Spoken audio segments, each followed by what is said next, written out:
television. Wow. Back up, back up. Back up for the baseline, yo.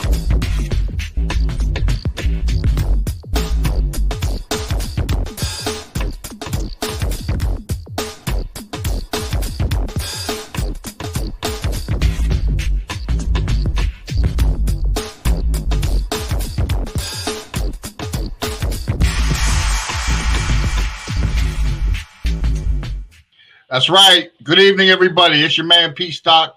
This is iHipHopTV, and we have a great show.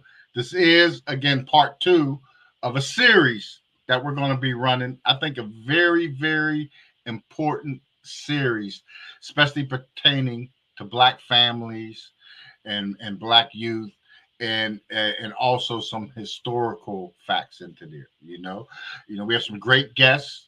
All the guests that we have tonight that's talking about this subject are firsthand experience and members of the Black Panther Party. So hey, this is a great show. Big shout out to Dark Diva, Mad Money Militia Inc. Big shout out to Aladdin 19. Big shout out to Address the Culture crew, Big Wall, the Culture Gang. Big shout out to everything. So tonight we have Black women in social justice from the 60s to today, with the theme of Black women on the front line for human rights. Very key thing. Black women has always been in the front lines of the civil rights movements back in the day, and still today, they're an integral key part of how the Black family moves forward into the future, as well as the men as well. So tonight we have Dr. Ned and Professor Steve back aboard. Let me bring them in, and we'll get going here. Here they go. Here they go. What's going on, gentlemen? It's good to see you again. Everybody liked the first show that we went through. They liked the episode, and they want to see more. So I already knew it. That's why I said this is going to be an ongoing situation, because people are starving for this information, because you bring forward the first show, it's tapped into the historical part for those, because you get a lot of younger viewers and they don't know nothing about what happened, very little, bits and pieces. And then there's some that are pretty sharp. They pretty much know it all. They can tell me some stuff, but it's the way it goes. But yeah, it's a pleasure to have you back. It's great to get this in motion. So we're gonna go, and I'm gonna let you take it away, because I know you've got a lot of information you want to cover, and we're gonna make that happen. Right. First of all, we want to thank you again for inviting us back on this ongoing series. And there's so much happening right now. And I'm just going to say a few things, and then I'm going to turn it over to Professor Steve. And then, of course, he will be bringing on initially Sister Catherine Campbell, original Black Panther Party member, one of the co-founders of this Black Panther Party Alumni Legacy Network. But again, we were so pleased to hear that people, there's a thirst and hunger for the truth, and to hear from those that were there, because they can take that and run with it. And we're seeing it on the campuses. We're seeing it in the streets. And we don't know where America's going, but we will be prepared, because we have the know-how of knowledge and experience. So we're just happy to be here at this time. And I just wanted to mention that, we do have class sessions on Saturdays, EPALN, Educate to Liberate. This past month, we've been covering Black Women's History Month, and we've covered some unique subject areas that actually took an in-depth look as much as we possibly could, and encourage people to do their other research by introducing them to areas of subject matters that usually aren't talked about concerning that. So I'm going to turn it over to Professor Steve before he brings on Sister Catherine Campbell. And of course, as we go along, us brothers will all have an opportunity to ask questions of both of them. But I just wanted Professor Steve to kind of give an overview of the sessions and things that we covered this past month as far as what we covered in our sessions, for Black Women's History Month. Mm-hmm. Sounds good. Sounds good. All right. Thank you, Dr. Ned. And good evening, Peace Doc, and great to see you again. Yes. You allowing us this opportunity to present on this forum here in terms of the Black Panther Party, and in particular here for this month here, which features Black Women's History Month. And I just wanted to say particularly that Black Women's History Month, you will not find this on the calendar. You will not find this in the old history books. This is an event that grew out of Atlanta, Georgia, from the legislative body in Atlanta, Georgia, with the Black women coming together, and then piece by piece began to stitch together Black women so that they could be recognized and share their contributions in the social arenas and historical. And tonight, here as we wind down Black Women's History Month, we have two women who have been part of the Black Panther Party scenario and dynamics for years, and they are going to present from their base of knowledge and in the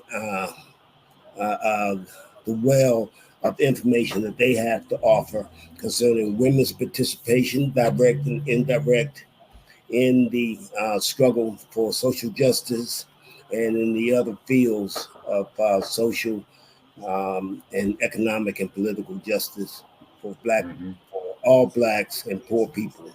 So they are going to have that opportunity. And Honorable Sister Catherine Campbell, who had originally become a member of the Black Panther Party in San Francisco, she's going to regale us. And then we're going to have Dr.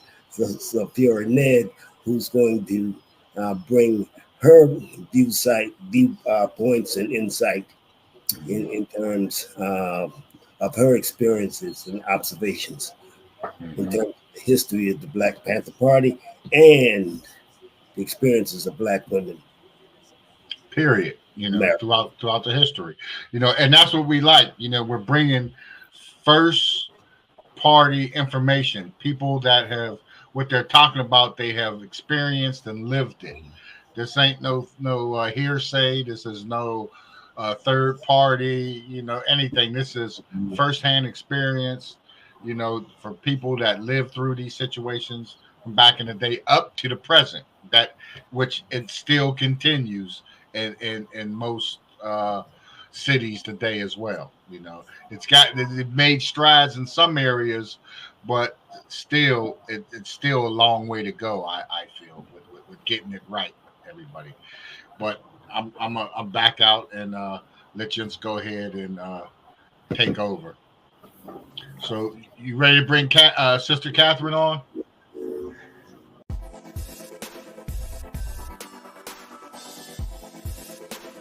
It's that your accomplishments are astounding, and man, you need to pat yourself on the back for that, man. You've done it all. Thank you, brother. I mean, thank you, brother. I appreciate it. Hearing it, it still gives me chills when I hear it. And to be able to touch on these genres of music while respecting them and putting my spin on it has truly been a creative montage of things that I hold near and dear. Being creative, being freely creative, I think is my secret weapon. I mean, hip hop and soul music is the love of my life. I fell in love with music before I had my first girlfriend. It's a blessing to be able to do what we do, and I'm currently touring off this record, the Jeff Bradshaw 20 album. Currently on tour, and currently on tour with Miss Patti LaBelle as her special guest as well. So, I'm coming to a city near you.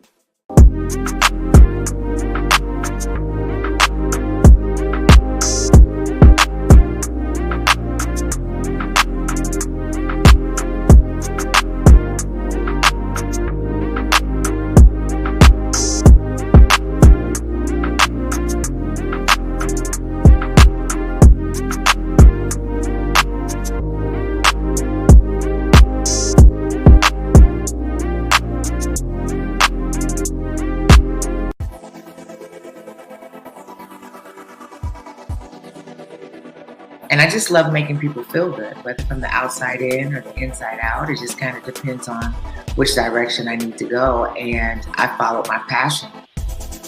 And I think that matter of fact, I know that following my passion has led me on my destiny to be able to touch some of the world's greatest artists and, touch one of the world's most celebrated artists, Miss Whitney Houston, which was an amazing, amazing journey.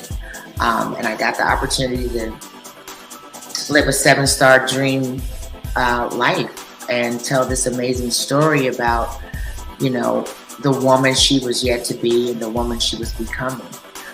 So it initially started that I was her daughter's stylist from the beginning. I was Bobby Christina's stylist before I came her stylist. I want something from her. I didn't want nothing. I just was thankful that she called. Yeah. I'm just thankful that she called. I'm thankful that I could make her smile. Yeah. I'm glad that I could be around to give her, everything that I could to a sister. You know what I'm saying? To make her go while on tour. So that's why I got the perks that I got with her. I kept it real. And, real recognize real. Hey everyone, it's your man P Stock of iHipHopTV. iHipHopTV is now part of a global consortium of media outlets that not only span the US and Canada, but over 240 countries. We are broadcasters, podcasters, publishers, radio stations, and digital news sites that collectively have an audience reach of 100+ million viewers, listeners, and readers. Currently, promotions, branding, and interviews with Club LVH on Roku TV has put them in position to drive their audience to pay outlets such as Tubi, Netflix, Apple TV, etc. Advertise with iHipHopTV.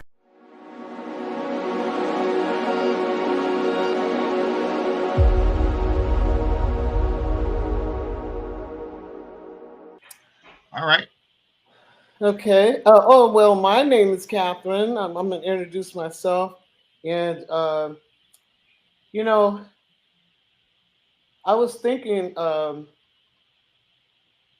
about the breakfast program. And I was thinking that when I was a community worker in the Black Panther Party, I became a community worker out of college because I was going to college at the time. But then, I started working with the free breakfast program because I had to wait a year to get back into college here because I was going to college in Florida, Miami University. But the thing about it is that when I came back here, there was a lot of disparity because of the Vietnam War, too, also. And there was a lot of things that I'm noticing that needed to be changed. And little did I know that we were going to be part of that history to make the change. And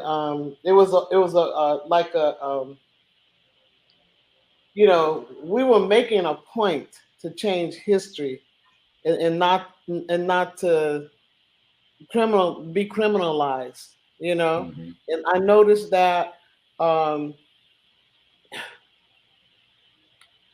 when I came back from college, I had no knowledge of politics or anything. So when I got in the party, they just really, really educated us well.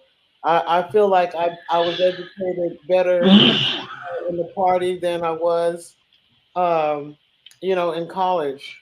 And I say that because we women in the party had to take a stand. I mean, we're the ones that have the babies, and of course, a woman wants her baby to be fed, and that was one of the things that Huey and Bobby heard someone from the audience shout out, "What about my babies?" And the breakfast program sprung up along with some of the other programs, which was the 10-point platform and program, which also built up into 65 Black Panther programs that we had, which shows you just how large and how big the organization was. It's a people's army. I saw it as that, you know, taking care of community, taking care of family, and always 24/7 busy, you know, serving the community, you know. And I worked in the nutrition department all the time. I was working with the children and with nutrition, which eventually went from feeding our children healthy food from our houses. And a lot of the sisters in the party, you know, was on the front line because, you know, a lot of the community brothers and a lot of the party leaders like Huey and Bobby and even Saturu and them were being harassed a lot for our work. You know, in every program that we had, we got harassed for serving the community.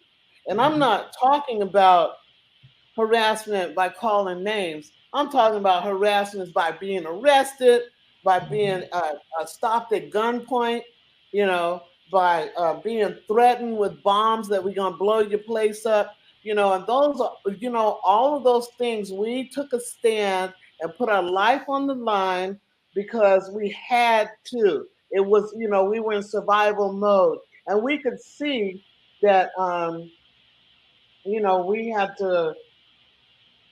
just had to take a stand, you know, to government and let them know, you know, that we needed to these programs for our community to survive, and they need to stop blaming us for taking a stand, you know, for maybe standing on the steps, for raising our hands, for raising our fists, you know, to let them know that some of the laws need to be changed, but that, you know, we serve this country and we don't have no equity, we can't survive. That couldn't, you know, that was just unheard of. So a lot of women took you know, a stand in the party, and I was involved in that, and I'm so glad that I did. And I just want to say that Coretta Scott King, which uh, today is her birthday, you know, she took a stand. She wanted to get Martin Luther King's um, holiday, you know, a holiday for international holiday for Martin Luther King, and she fought for that. But that was definitely an example to show us, or to show me also, just how strong and how strong-willed we could be to make a change, you know. And it doesn't matter to me, like, you know, when you put your life on the line, you know it's for the future.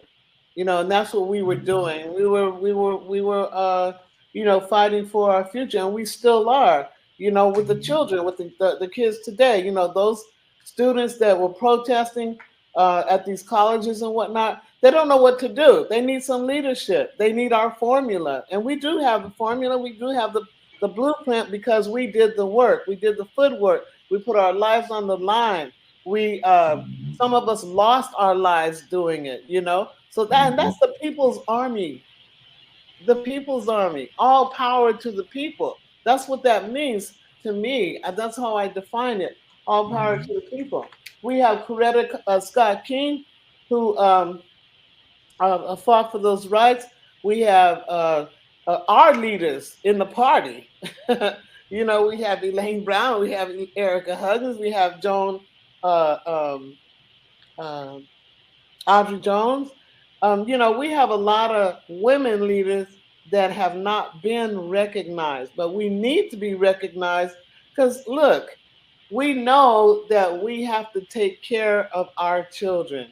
It really starts with that. It does. It starts with that. It starts with making sure your child is nutritionally fed in a healthy dish, not something that's, you know, got 10,000 ingredients in it, you know, because today we don't know what's in these foods. You know, they're talking about plant-based food all the time, but even if it's plant-based food, you know, our resources, we're being depleted of it, you know, and there's a lot of food disparities, you know. So that means that we have to be re-educated into the food line and what is nutritional, what's not, what's toxic and what's not. Our children are growing up with all these. I see it every day when I go out on Market Street. You know, I see young folks out there and they look horrific. I kid you not, horrific. They look like I'm not putting them down, but if you know how somebody looks when they've been in the sewer and how they smell, it means they need some personal hygiene education, they need some mental health, they need all of those things, and they're being neglected. You know, who knows where they come from, different communities from all over, you know, and that's what we did in the party. People came from all over. You know, they heard us. They wanted a voice. They wanted someone to speak for them. They didn't know how to speak. We gave them a voice. Even though we got harassed, we put our lives on the line. People called us crazy. They said, you don't know what you're doing. You're going against the government, you know. But we took leadership. That's where we took leadership. And although it may have transitioned from other grassroots organizations, we still broke off into the people's organization. We were the people's leaders, and I know I could go on and on and on and on because I get really charged when I talk about the party because there's so many aspects and so many programs that we worked in where we felt our freedom. We knew, and we do know today what's missing. We know what we need to do. And so we need to pass this baton on to those college students. Those college students need to be fed the right nutrition. You know, we feed them food, but they need the educational nutrition. That's what they need right now. You know, because they're banging on them doors and screaming and hollering because they've got the healthcare is depleting. They can feel it. You know, they can definitely feel that. So I say that, and I keep doing the work. I keep doing the breakfast program every year, you know, which educates our children. But I say our work is not done. We still have to, we're revolutionaries. Revolutionaries, revolution does not mean bad people. It's not a negative word, which when the early stages of our party, the media portrayed that and redefined that word as being subversive, as being militant, as being gun-toting people. And I know we're not that. We knew we weren't that. So we just had to keep moving and keep going because we weren't going to go backwards. We can't go back. We couldn't go backwards. So the students that are here right now, I really believe this is what they want. They want to move forward. And we, you know what? We owe that to them. We have got to do that for them. All power of the people. That's true. And what you mentioned with the breakfast programs and those programs, the government adapted those programs and turned it into what they have now, what they call it SNAP benefits and the CHIP program and everything. So all of that is thanks to the Black Panther Party, but people don't know that. They don't understand. People don't know that. But I really believe that we need to pay attention to what the climate change is doing to our food, and you know, the farm foods and the foods that they ship in for us to eat, that they process, you know, to make it digestible. You know, some of that food is really making us sick. It's big farm. If you notice, everything's becoming seedless.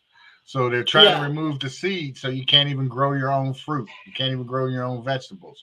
You can't even do that. And the biggest thing is that people should wake up to is countries don't accept our food. If we send our food to another country, they don't want it. They don't want it. You know, England won't take no food from us. I mean, the same food that we have here that they have there, if you look at the ingredients, totally different. Yeah, because our ground is toxic. You know, we have a lot of gas and acid and fertilizer in our ground, fertilizers. That's not good. you know, and not only that, it's killing. I mean, if you see the cow, you know, when we eat cow, it makes us fart, and it's not supposed to do that. Seriously, I mean, it makes us break wind or whatever, poop, you know. There's some people that think we shouldn't even be eating beef. You know, I mean, especially as us as African Americans, we shouldn't be eating beef at all or eating meat. Period. You know, that's see, it's mass production. You know, they have to shoot them. Some of these places, they say they're not shooting hormone in, but I got a great, big, ginormous, scary looking squat. What's the one that looks like a big pickle? What, cucumber? Zucchini. Oh, zucchini. Okay, this zucchini was it was big. It was ginormous. And I was like, what is that? You know? How could they grow something that big that we're used to seeing that is a normal size? So why don't we know where our food is coming from? Why don't we know what's going on with this food when it looks different than the food that we normally eat?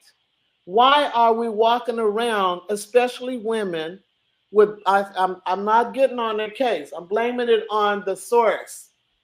We're walking around with big behinds, big ginormous thighs, big arms, and that is the food. The food shouldn't do that to us.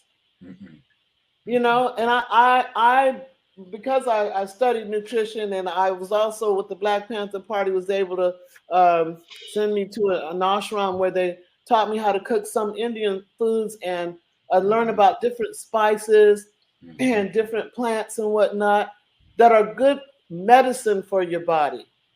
That's what we need. Food should be our medicine. And right now, I don't think it's the medicine right now that it should be right now. Not at all. Not at all. I mean, the food, if you eat a meal and it makes you sleepy, you shouldn't eat that meal. You ate the wrong thing. Yeah. Food's supposed to be energy. It's supposed to energize you to do something else, not make you drowsy, not make you sleepy or anything like that. No, in the pharmacies, you know, that's the other thing is you've got to have something in your stomach to take what the pharmacy gives you, the medicines that the pharmacies give you. The medicines the pharmacies give you aren't good either. They get stuck in your gut and you can't digest your food the way you're supposed to when your food goes down. It keeps you bloated, you know, it gets in your bloodstream. It does all sorts of different things to you. I'm a victim of that. So that's why I say that. You know, we are not done. We have got to revolutionize across the board, everything. And it starts with the food because the food is our nutrition, it's our medicine, and it nurtures our brain. Yes, it does. That's true. I think a lot of the young people today are catching on to the food thing. That's because of social media. If you look on social media, there's always somebody giving you information about don't eat this, do this, do that.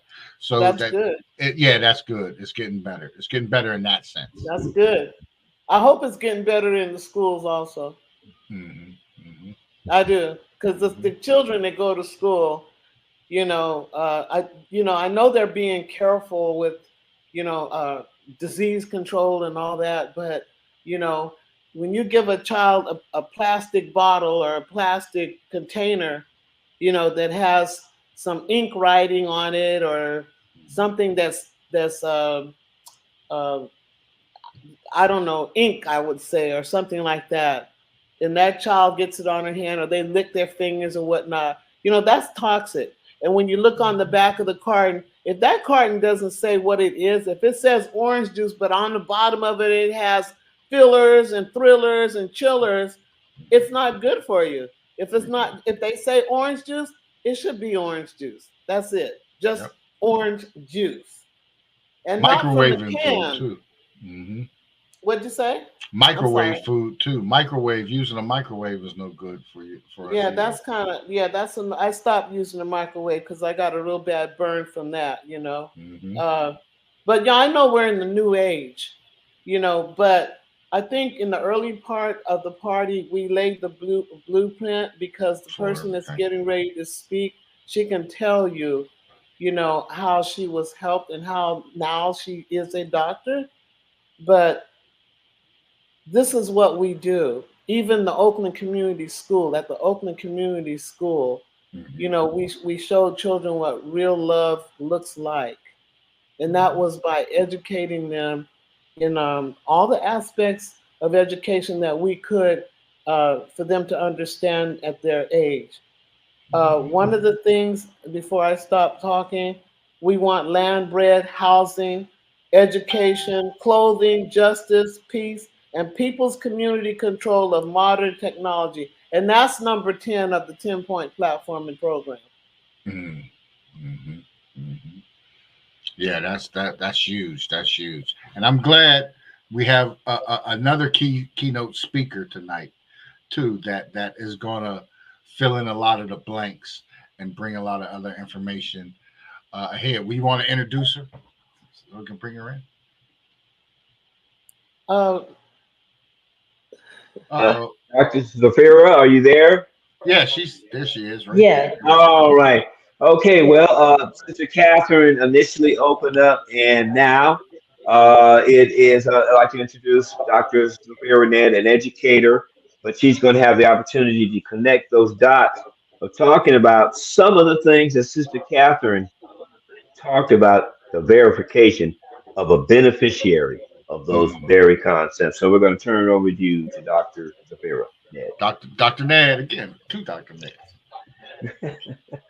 Yes, yes. As they said, I am Dr. Safira Ned, and I'm a recipient of the Black Panther Party and all of the programs of the Black Panther Party from the late 60s, 70s, and the 80s. I think my first breakfast program was 1969, and I lived in San Francisco in the Double Rock Projects. Um, how I found out about the Black Panther Party breakfast was by word of mouth.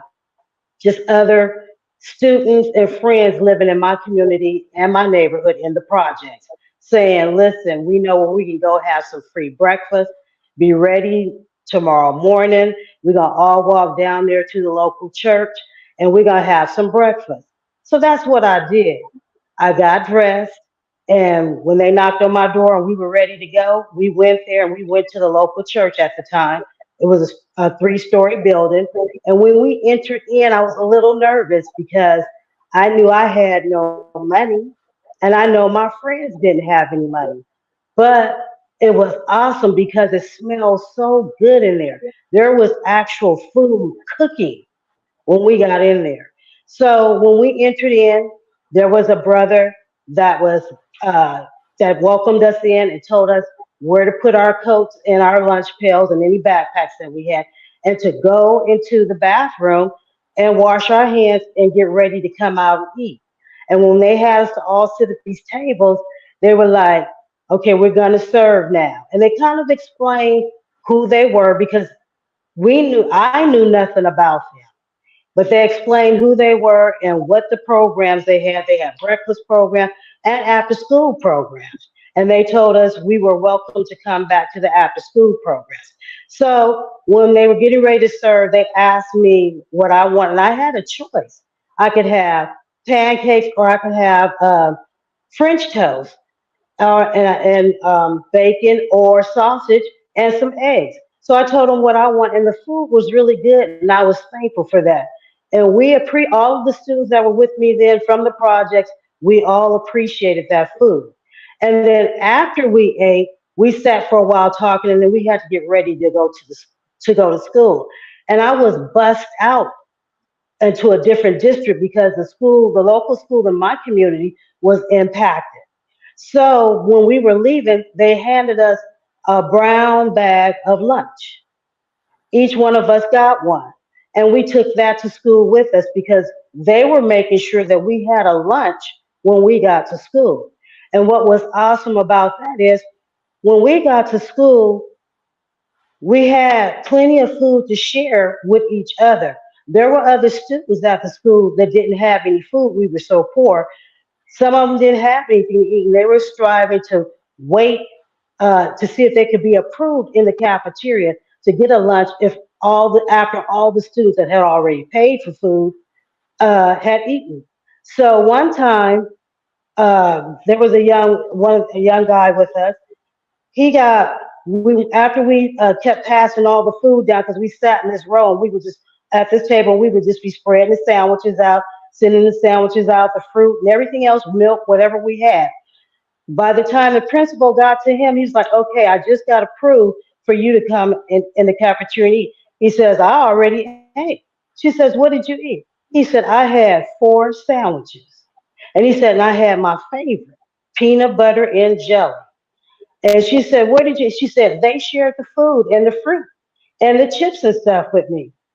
So that I'm thankful for because that was helpful. We were learning then how to feed other people and help other people to help our peers and other students around us that may be in need. And one time there was a young lady, she was sitting there crying, and I asked Shirley why was she crying. She said, "Because I only had some lettuce and some cottage cheese. That's all my mother had to give me." I said, "Shirley, we got some sandwiches on the table. You're welcome to come and sit with us if you want to. You don't have to sit by yourself crying and pick out a sandwich and get a sandwich or whatever else is on the table." So she did that. So that was some of the things that I was learning as I was going along was how to share with other people. And as far as the party, the programs, the after school program, it was good for, especially good for me because I was a student, as they say, no child left behind, no student left behind. I had learning disabilities. I had issues in school. I was not doing any of my work. I wasn't completing any assignments in school. I wasn't listening well. I wasn't focused. I was getting all kind of notes sent home to my mother saying your daughter's behind. We might have to keep her behind. She's not doing well at school at all. So what I appreciate is when I went to the after school program, they didn't allow us to just come in and play. They always asked us, did we have any homework? Did we have any assignments that we needed to complete? And you can work, you could engage in the programs afterwards, any activities, and after you've completed all your homework. And they would tell the other students, if you don't have any homeworks or any assignments to complete, find a book. Read a book 20 to 30 minutes. And then after you've read books, share what you learned about the book with the other students. Who was the author? What was the book about? What did you get from the book? What information? And that was good. And as far as me, they put me with a group of students that needed help with learning. I hated to try and read. I knew I couldn't read and write. I was very slow. It was hard for me to comprehend. So what was done for me is I was given a dictionary by one of the sisters. And she told me, this is what you're going to do. The words that you have to learn for your spelling test each week, take 2 or 3 words and learn them. Take the time to learn them, then go in the dictionary and look them up and learn what they mean. Then she said, when you have to write out sentences, because what the school did was they wrote out these sentences, but you had to complete the sentence. You had to put the word that you had to learn how to spell in the correct in the correct place to make the sentence complete and make sense. So what she told me and one of the brothers, after you have done that, put that paper aside and write out 3 sentences in your own words using the word that you learned to spell and a short paragraph to make sure that you understand what the word means and that you can fully comprehend it. So what I was being taught is how to focus, how to pay attention, and to go over things and not to be afraid to ask for help. Not to be afraid to say that I can't read well or I don't understand well. And when we were reading for the other children, we weren't in the program, we weren't allowed to laugh at each other. When a child couldn't read well or they couldn't pronounce words or they were always forgetting, we couldn't laugh at them. Instead, we were encouraged and taught to help them. So that's what we did. We helped each other to learn. The brothers and sisters in the Black Panther Party in Double Rock Projects at the program, they were patient with us. They really worked with us, and they made sure that we were getting an education. They even introduced us to books that I knew nothing about. I never knew that our people had invented things. I learned that it was an African American that invented the doorknob, the hot comb, different things, the iron. I learned about me as a black person. I never knew what it meant to be say it loud, I'm black and I'm proud. Those songs were out there, but associating and going to the after school programs with the Black Panther Party, I learned what those things meant. And I learned that I am an intelligent person. I can learn, I can comprehend.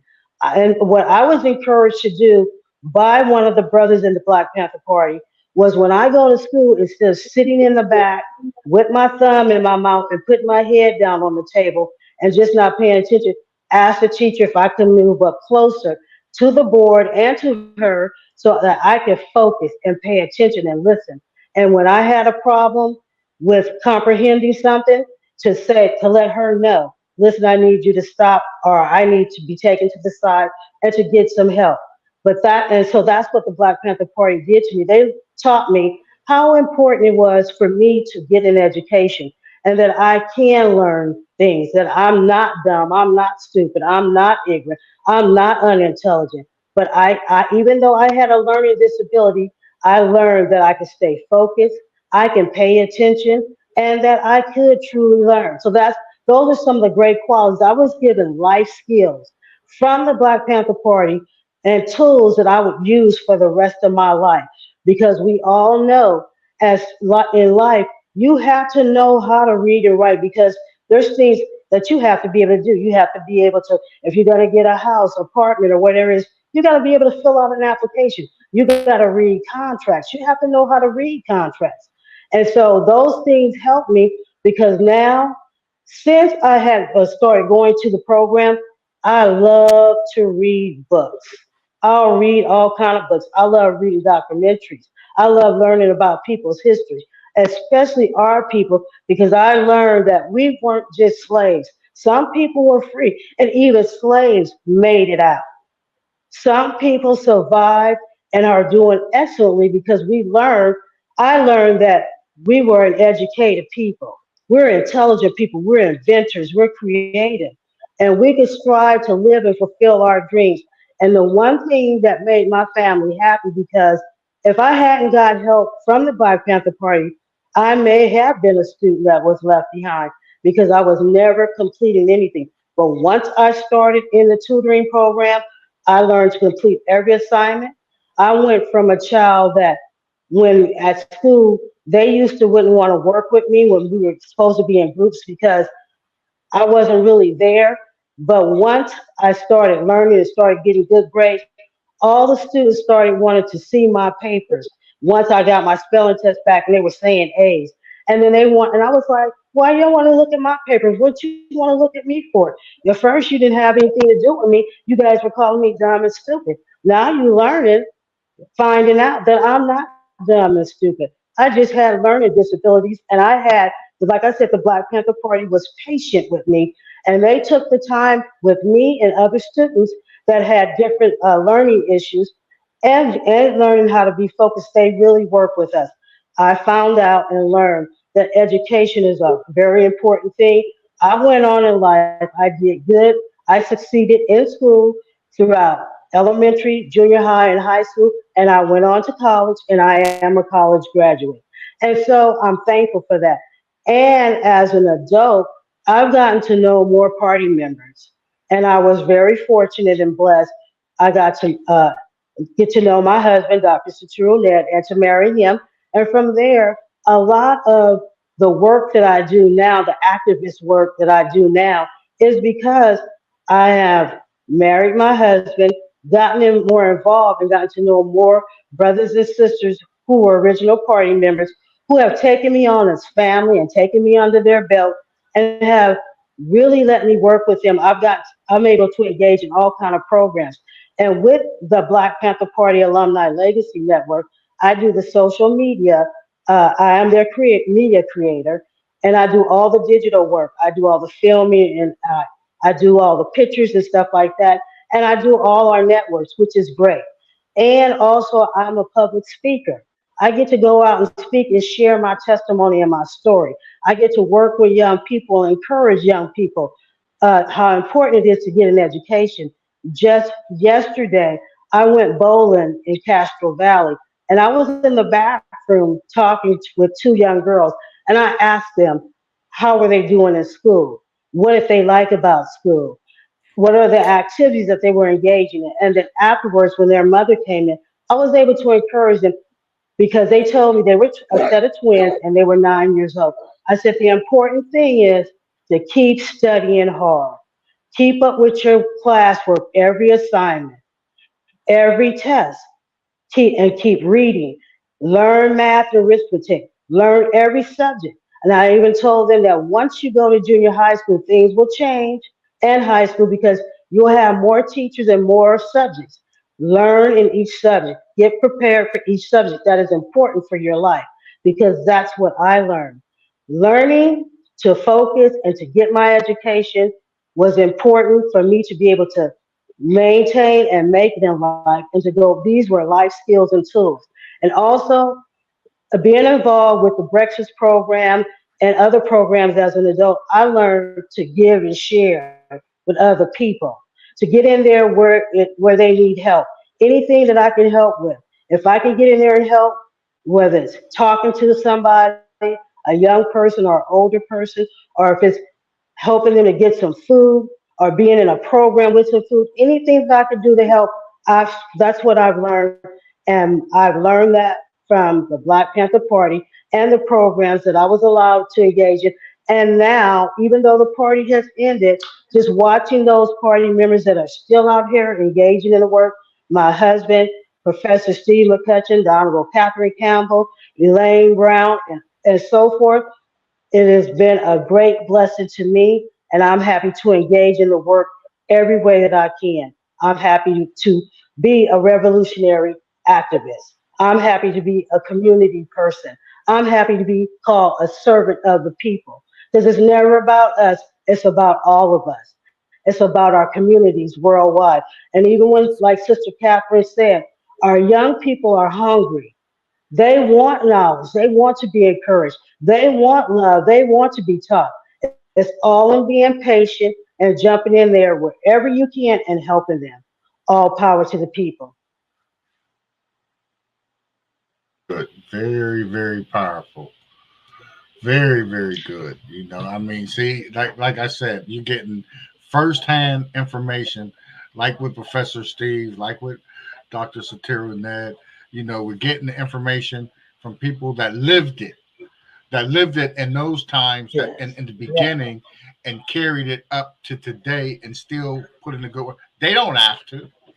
They don't have to do that, but they want to because they know it's power to the people, to our people, and we have to keep doing it. I mean, that work never ends. And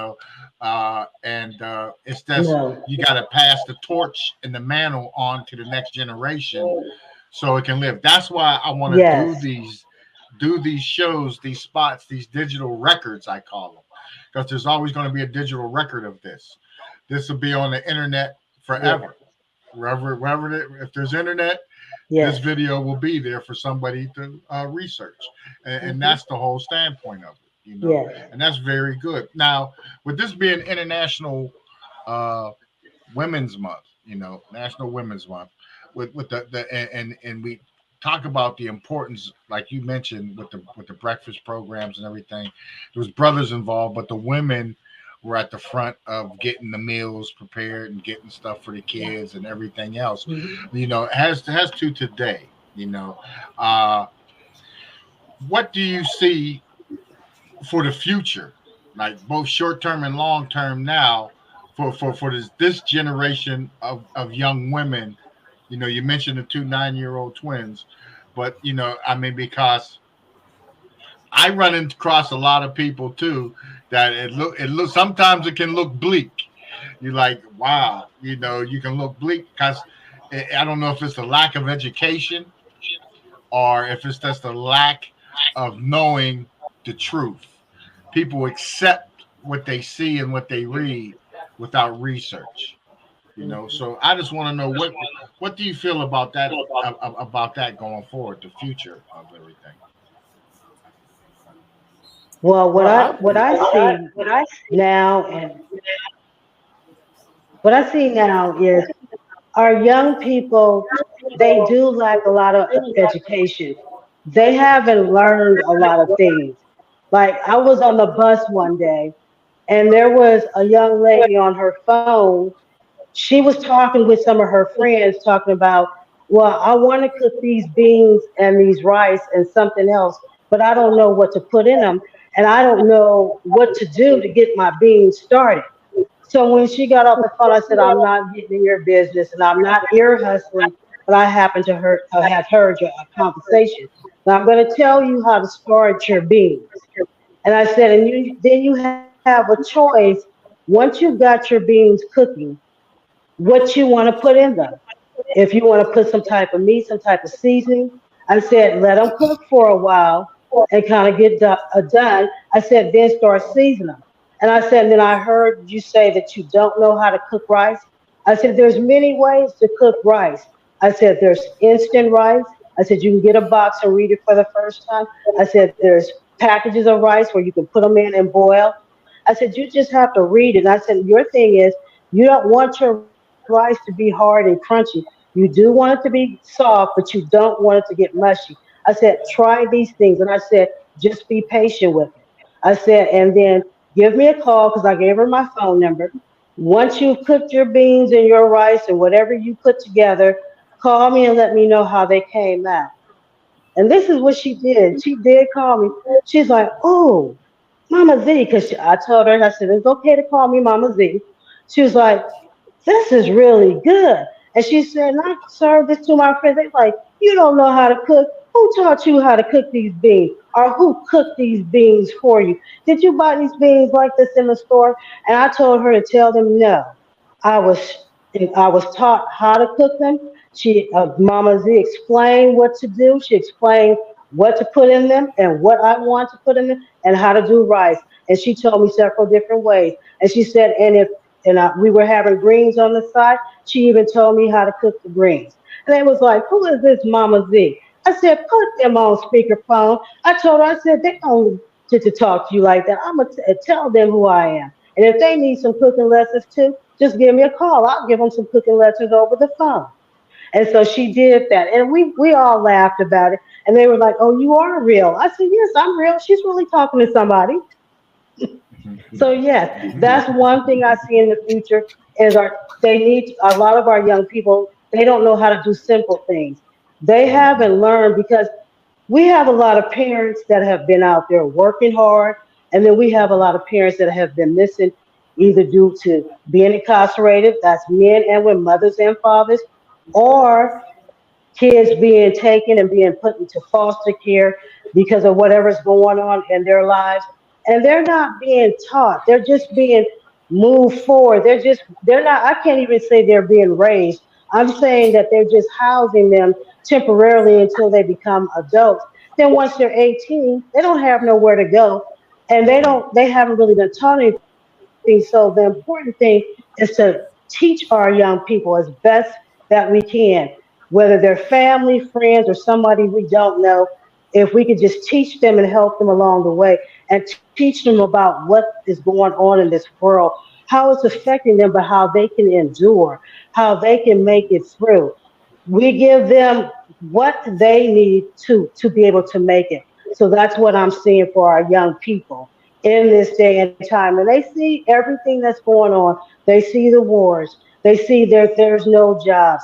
They see that there's a lot that is just making us struggle each and every day. We have to teach them how to get through those struggles. And even teach, like I've even shared with some of the young people, if you can go, because we have a lot of, as young women, we have a lot of single mothers out there, even teenage mothers. I know it may be difficult. You may not be able to go to college because you have to find a means to take care of you and your family as a single mother.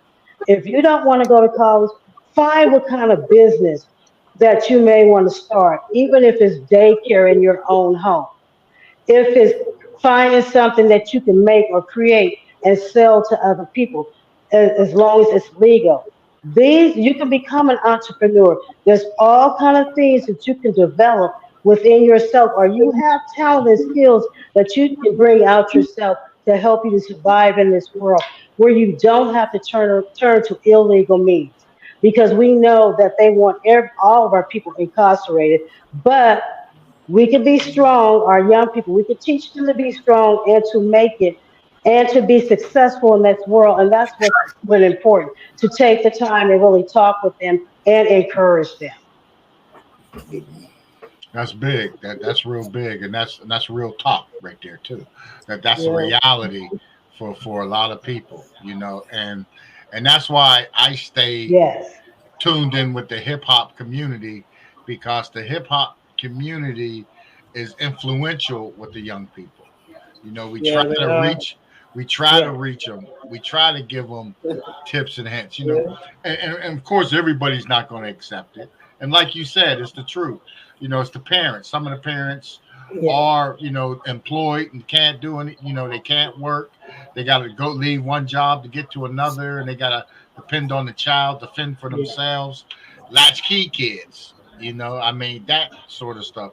yes, So I mean that still continues today. The only good thing today, and it happened with the pandemic.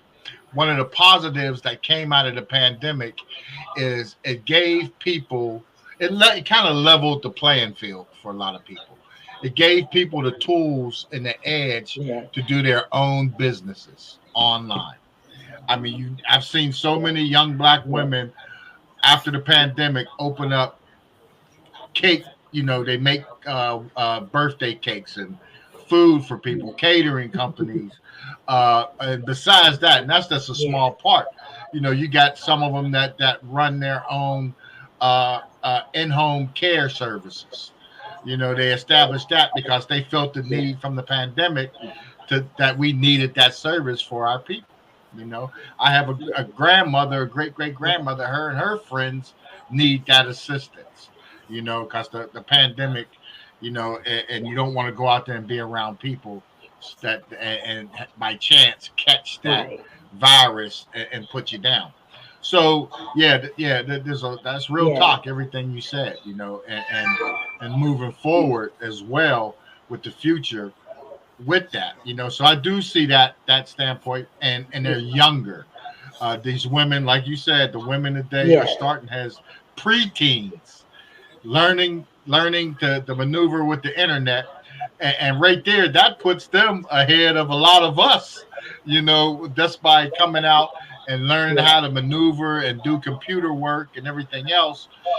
But like you said, the key thing that I really like, you said, the point is the education. Once you get that, you got that knowledge of the computer, then now you got to go and get education on top of it to solidify that skill that you have, because it's still the mainstream business want to see some type of credential or want to see some type of experience, yes, or they'll hire you without the credential, but they're not going to pay you what you want. You're not going to like what they want to pay you. right, Would you? I mean, right, and right, that's the yes, way and that's the way it is. Today in society, and I like it. The Yeah. information. Go ahead, Sister yes, Pep. Oh, I'm sorry. You know what? I just want to insert in there too that the juvenile. I used to go up to YDC, to the juvenile center, and as Saphira had pointed out, a lot of the juvenile up there that I've talked to one on one was not educated as to their uh, is it soft skills. Mm-hmm. They didn't know how to wash their clothes, Oh yeah, yeah, yeah. not having a bar of soap to take a shower with, so they got to go out and steal a bar of soap. Mm-hmm.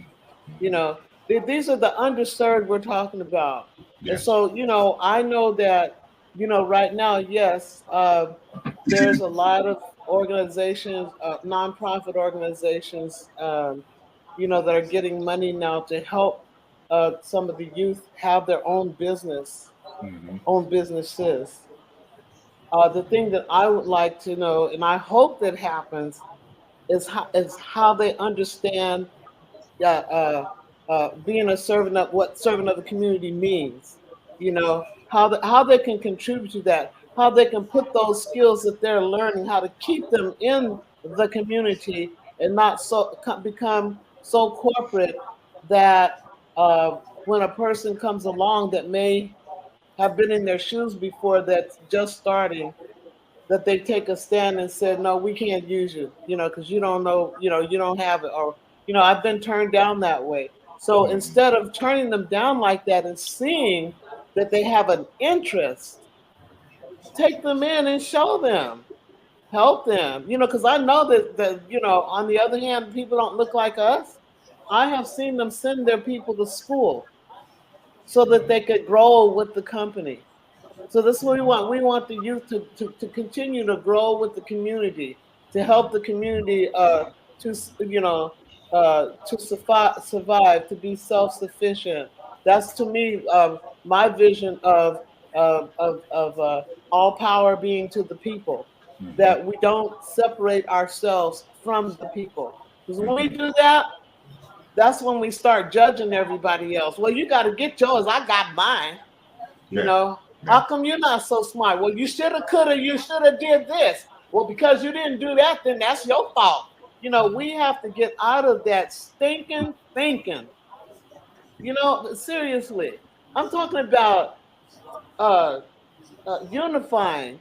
Coming together. We know what we need, and we know that we need to love each other. I know that there is a culture out there now that claims that they don't want to be neither here nor there.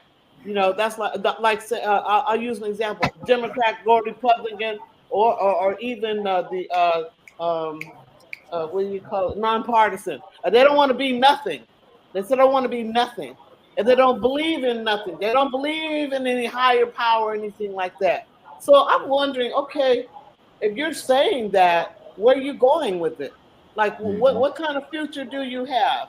I mean, can you show us? Are we missing something? And this is not to say that I'm not going to like them as a people, but I am very curious as how they're going to make it. If they're thinking that way, what is their formula? How they going to save us, in the future? We got 65 programs, okay? 65 survival programs. I don't know any more that can be any other that can be better than these. These meet all of our needs. It started with the breakfast program. You see where when our children come to that breakfast program, we can see if they're being deprived. We can tell if they're not being fed. We can tell if they're suffering from some sort of depression. We can tell those things. And when they come in there, it changes because we become their nurturers. We provide for them. We give them their nutrition. We give them their education that they need to know. We teach them we teach them their rights. We teach them how to cook. We teach them personal hygiene. We teach them how to speak. We teach them manners. We discipline. They're disciplined. And for the government to go against how we see how we need to take care of our children, our babies, and then they reject us, well, that just goes to show you how they see us. So we had to take things into our own hands. And look what happened. Look how we built. It was more people that wanted us than they wanted our government. We have people outside of the country that wanted to know what our formula was, to serving the community, and what a real community looks like, and what love looks like, and it can be done. It can definitely happen. That's revolutionizing. That's real talk. And we need ownership. We need to own. We need to own. We need ownership. Yeah. And we need to it would come with that, actually. We actually need that because the money don't stay in our communities too long, and that's the thing. Not at all. And they're not going to put a bank in our community neither. You know, they don't put nothing that's worth anything in our community. That's why when you see our community, it looks like don't no white folks want to come down in the black community. They don't support us. You know, when we have our Juneteenth and we have our whatever, there's very few whites that are there, and there's the line, right? Okay, because when the jazz festival comes up, oh my gosh, they got 6 blocks, and they got all the vendors out there. Okay, but the Juneteenth, oh, it's a black thing. They think they don't need to be there. Yes, they do need to be there. They need to learn about us. They need to learn what we know and then contribute to it, just like we do this. We go and pay what, $150 to go to the Chase Center to see somebody, or $500 to go and, you know, this is how we think. Okay, I'm saying how we think. So I'm not slamming nobody in the face, but this is how we're thinking, and we need to turn it around a little bit, you know, to the climate that's going on right now. And in order for us to turn that around, we've got to educate each other. We definitely have to know the law. We definitely have to teach them their rights, you know, because you don't go into a business and be happy. Ooh, I got business now. I got a nonprofit. Well, you're going to crash if you don't know what to do. I've seen it happen. There is a lot of there's something to tune in. It's called the First Amendment auditors. Do you know about them? Those people be out there auditing these police officers and stuff, holding them accountable for that stuff. I think I get a kick out of it. I think it's funny. What was you saying, Professor Steve? No, I just wanted to chant in with Dr. Safira and Catherine, that the body of information, the wealth of evidence that they provided to the listening audience may just sound like singular experiences, but what they've offered is transferable education and knowledge. They may talk about just one singular area, but those areas of person who's listening, they can be transferred into other areas, either academically or skill-wise. So the knowledge that they're presenting based on their collective experiences and understanding of the Black Panther Party is evidence that what the party did and what the experience and association with and through the Black Panther Party, or anyone who's involved in the process of learning how to think and how to participate, can carry into other areas, into other experiences, and involve more people to understand and begin participating and developing rewarding lives, satisfying lives that come from dissimilar but similar experiences altogether. So hats off. I'm just here listening to both presentations and how important it is, but also what both of them highlighted was the working relationship of both men and women. Exactly. And Catherine talking about in the Black Panther Party and the examples of Dr. Zafir Ned and the men and women, and actually how it was men and women together who would be in the kitchens cooking. It was an unbelievable joint effort. And in a lot of situations, a lot of the women would be coordinators of programs that the brothers would carry out the duty. So it was really synonymous.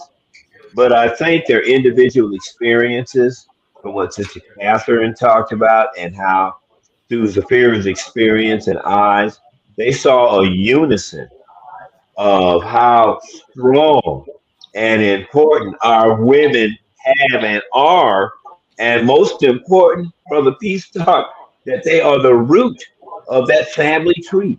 Yeah. So part of the work that they've been doing is gathering our sisters in, who we talked about. They're facing the same thing. They're being demonized like R. Kelly, and not in the same causes or charges, but you plagiarizing. You're a professor in Harvard. You're a prosecutor. You stealing money. So they're starting to push back, and this kind of in the reinforcement as strong, powerful women. And again, I feel that Dr. Spira and Sister Catherine Campbell and others that are with our network are going to be very important in bringing our sisters back into that. I mean, how many of y'all got sons that have been murdered? How many of y'all are the nurturers of the family? So it's about, yes, we're together. Us brothers are here to support you sisters and vice versa. So that's my take. And I'm gonna tell them both well done on their presentation. And of course, this is just the start in the beginning of Yes, other presentations. yes, it is. I would definitely encourage you, and you're probably already doing it, to do lessons on YouTube and put them out there. And direct them to young women, and then do marketing to direct them to these things, self-help, for the community, for helping, and for like you said with the girl with the beans, showing them how to cook, showing them how to prepare nutritious meals and whatnot. Yeah. So that's what's needed.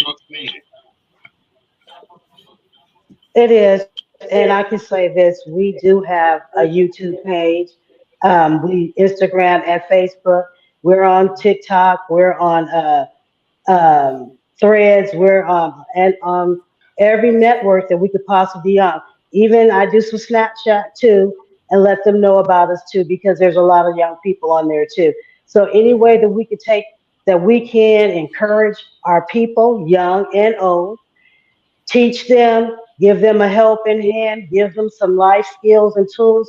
That's what we do. And I'm happy to engage in all the work that I do with the Black Panther Party Alumni Legacy Network. I'm happy when I'm out on educational historical walks and talk, and my husband, he's doing the presentation, but when he wants me to share my testimony, my story, I'm more than happy to do so.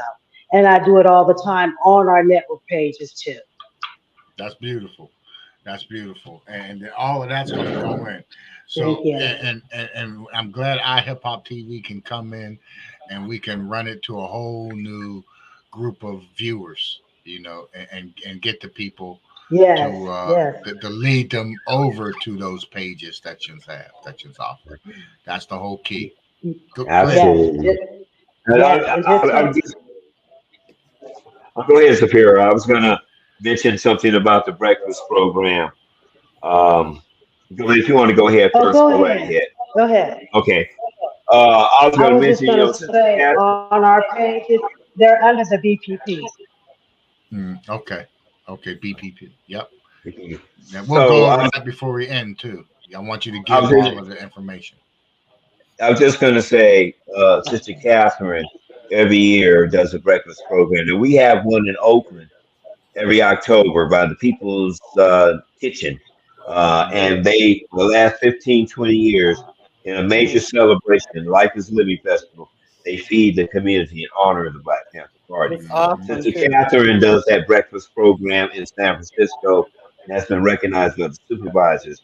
But I didn't tell Professor Steve I had got a submission today from a group of high school students, and it was some of them are Vietnamese, and they have done a documentary on the Black Panther Party breakfast program, and it was a national event, and they are placed as the finalists to take it to Washington D.C.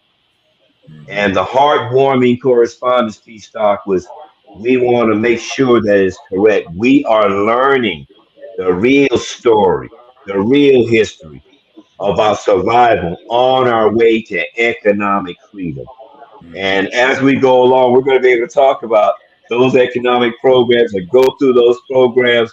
Some amazing, and the young people, we were young too at that time. So I just want to mention those Yep. things. We're all excited about this ongoing ability to create this series. Yes. Yes. Yeah. And that's And big. before we leave, Go ahead. you know what? Before we leave, I do want to thank you for having us on here, and also those youth today that are really savvy in media and have started their own business. Thank you for sharing that, with us. I Mm-hmm. really commend them on doing that. Yes. Mm-hmm. So That's big. we are inching along in progress. Mm-hmm. Oh yeah, we're right there. there. We're right there. We're creating stuff. We're leading, and creating, and just like it always been, we create and other people take. We create, Isn't that other the people truth? take. Always. That's one of the things. But Dr. Ned, on what you was talking about, for the past 8 years, I've been working on Capitol Hill with Dr. Richard Sizemore. And he's what I want to call, he's Laotian, and he worked with 10 delegates, and Vietnamese is one. Since you mentioned the Vietnamese, it was Dr. Quan and that group that they established the Vietnamese Freedom Day, and every May, I think it was May 11th, we go to Capitol Hill, and we were sponsored by 24 sitting senators and congressmen. Tim Kaine and Frank Wolf, and some current, and a lot of them are retiring, but some are still there, both Republican and Democrat. But I appreciate everything they did, because Dr. Richard raised money and got the State Department to give money to the Laotian government school system for breakfast and lunch programs, because they didn't have it. Oh. They didn't have breakfast and lunch programs, Wow. So I had to sit there and teach them. I sat there and we talked about. I had to tell them about Martin Luther King and the Black Panther Party and everything else, and get into that history, because he went to Berkeley. He went to Berkeley and everything else, and came here, but still they don't talk about it. It's not talked about. So somebody that's not from here, that's coming in, you're not going to get that information. You're not going to get that part. And that's what I was there to do. So the work still continues as well. But we have a thing, it's called iFreedomTV. That's who, on the Roku channel, we're on. We're on that network, iFreedomTV network. It's called We the People Network. Okay, so he's all about the freedom of speech, the freedom of expression of everybody on the internet freedom. Because a lot of these 10 delegates from these countries, their governments cut them off. That's like China, that's like Laos, a lot of the communists, like Cuba and Russia and African nations that are under the oppression of dictatorships. So they work with all of them to help them and make sure they have freedom of internet. So it's good. And he has his own thing going on. And that's what I want to do with the Black Panther Party Legacy Network. I want to blow it up and make sure that this message is heard and is constantly pounded out there for people to see and learn. I like it. So I want to thank Yuntz for sharing with us, because time is very important. That's one of the most important things you can't get back is time. So I do not want to waste nobody's time, and I want to make sure that the time we use for these shows, that these programs are put out there so people can go and see them. And I put them on all our platforms. These shows, they'll be on the YouTube channel, they'll be on the Facebook, they'll be on the Roku channel, everywhere. They can go catch it on all channels. Now, Dr. Ned, I sent you in the email, I sent you a QR code. I got it. That's for the show. So that's what I do. So when you want to share the show, you send people that QR code. And Perfect. the same's going to be happening with this show. It'll come in the form of a QR code. The show's going to go on iHipHopTV Tube. iHipHopTube. We have our own YouTube channel. So, so we cut the censors out. So that's what we do. And that's all with the help of Dr. Richard. Dr. Richard is a computer whiz. He's a computer genius. So he participates and he shows me how to do stuff, and I show him. So it's a working relationship. Great. And That's we fantastic. share it, and we're going to share it. We're going to make this thing, blow. You know, it's going to go. Right. We're going to get the information out there. It's needed. You know, and before I let you get off of here, you know, like a recap of what we was talking about with some of the stuff about how the black family has been derailed. Okay, there's people out there, and it probably happened in the 60s or 70s, where a lot of black women were misled, and instead of staying the course with the civil rights movement, they jumped and ran to the you know, the white women, telling them, "Oh, you don't need no man. We got welfare to help you and everything else," and that mentality of people. There are still a lot of them people out there. So that's who we want to bang over the head with these lesson plans. So they know they're not really helping you. You know, when you live in their public housing and they're done and they decide they're going to tear it down, what you going to do? Where you going to go? You know, when they get rid of the Section 8s, the portable Section 8s and all that stuff, what are you going to do? That's right. Professor Steve, Assistant Captain, and Dr. Zafir, do we have lesson plans? Oh, sure. We did a session, Professor Steve. Remember that one on the destruction and derailment of the black family, and that whole welfare system was Gestapo. A man couldn't even be at home. And one of our favorite movies, if you remember the one with Diana Carroll and James Earl Jones. Oh, yeah. Remember, and she just said, "I'm sick of this. I don't care." And it was an example of what it was like, how a black man could even be at home and help the family. Oh boy, we're gonna have some great sessions. We really are. Good.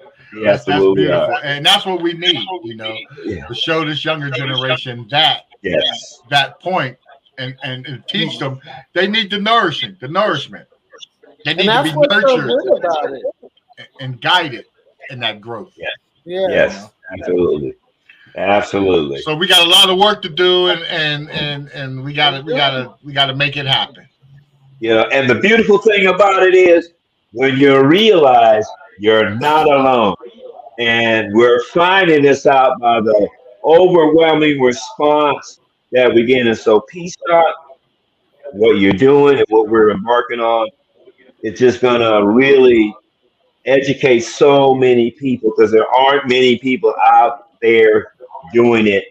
They've been co-opted. We could talk about that all day long, and I know you know a lot who have. So this is a very important medium as we consider it, and also we really feel wonderful that you have accepted this relationship with the PPPALN.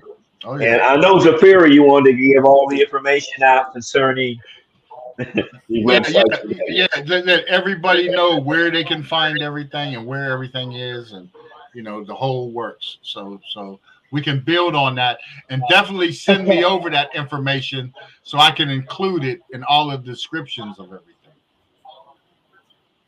Yes.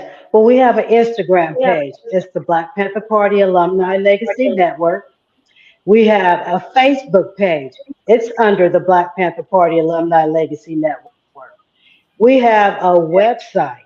It's bppaln.org. That has all of our information about everything that the Black Panther Party Legacy Network does and every program that we have. So we have those three, and then we have a YouTube page, which is under the Black Panther Party Alumni Legacy Network also. Beautiful. So there's plenty of social media places. You can't miss it. If you prefer Instagram, it's there. If you prefer YouTube, everybody got their, you know, if you prefer Facebook, it's there. You know, you got it covered. That's a good thing. That's a good thing. Beautiful thing. And I was also going to say on the TikTok, it is under Dr. Zafir. It's under Zafir and Ed, but it is for the Black Panther Party Alumni Legacy Network.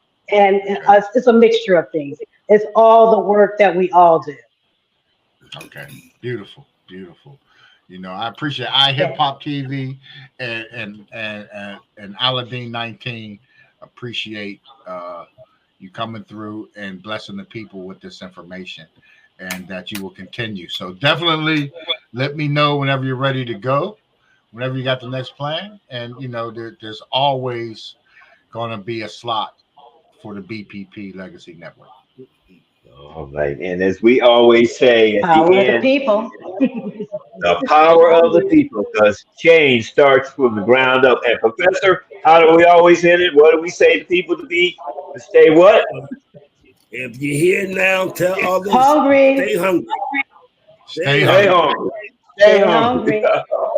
All right. All power to the people. Stay hungry. All right. I appreciate you coming through, sharing the information. That is right there a blessing, and continue to do it. As long as P Stock have 2 feet in the heartbeat, it will be going on. It will be going on.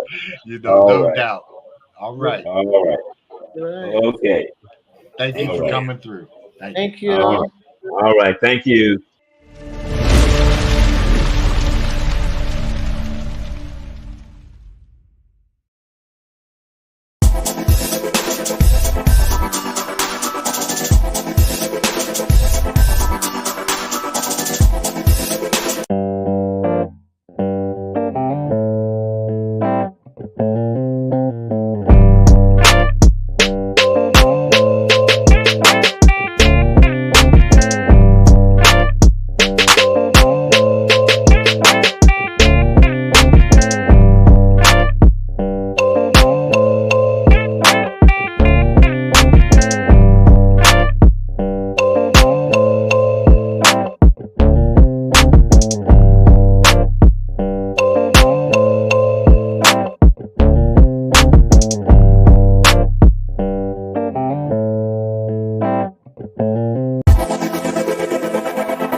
But tonight we have the one and only Henry Invisible. Incredible. If you own the publishing rights, you own the masters. If you own like everything that you've written, you own both sides of the music, and it's real important. I might have thought that some of the tracks were better than they were. I mean, we all love what we do. I showed up with my full rig. I got the keys, I got the MPC, I've got the percussion pad, I've got my bass, I've got my guitar. So they gave me 7 minutes to perform, and we knocked it out of the park. And Bootsy came up to me afterwards and said that I was going to record with him on his next record, and our friendship has remained strong since.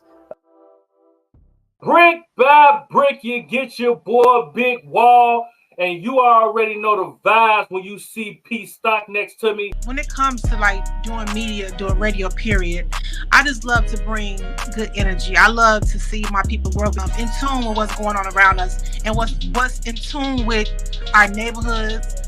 Being more in tune with our community. Now, people. Also, don't forget y'all to vote. Go and vote for me on 312. Go to www.312musicawards.com. Hey, what's up?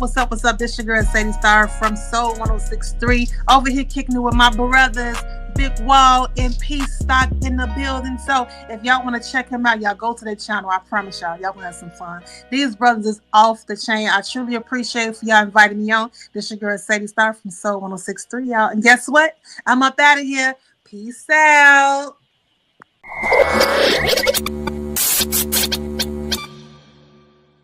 How did it feel whenever you created a hit, you produced a hit, and it landed number 1 on iTunes on the World Album Chart? How did that make you feel? That I had to go double check it. Actually, the first thing I did was I said, "Oh, it's number 1. Let me go all music. It was more of an expectation. So it was like I was excited about it, but it was nowhere near the excitement of like getting an email from Billboard. I've been taught to do the right thing growing up. I'd say just like I naturally have a passion for helping people. What up? This your boy 400, and you are live on iHipHopTV with Mad Money Militia, Diva, and P Stock. Ayo.